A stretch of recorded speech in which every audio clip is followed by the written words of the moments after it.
Hello everyone, welcome to Online Help Guide. Today in this video, I'm going to show you how to log into SkillSelect account online. So without any further ado, let's get started. First of all, open up a web browser. Now in the search bar, type in skillselect.gov.au. After you come across this official page, scroll down your screen and click on Login button. Now in this page, you'll have to enter your EOI ID associated with your account and a valid password. Before entering your details, check the box that says I accept. If you do not remember your password, then you can click on Forgotten Password link. And if you wish to change your password, then click on Change Password link.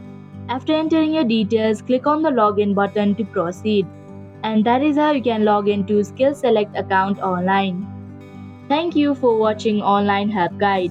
Hope this video was helpful.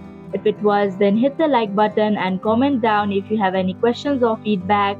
Also, if you are new to our channel, subscribe and hit the bell icon so that you don't miss our upcoming videos.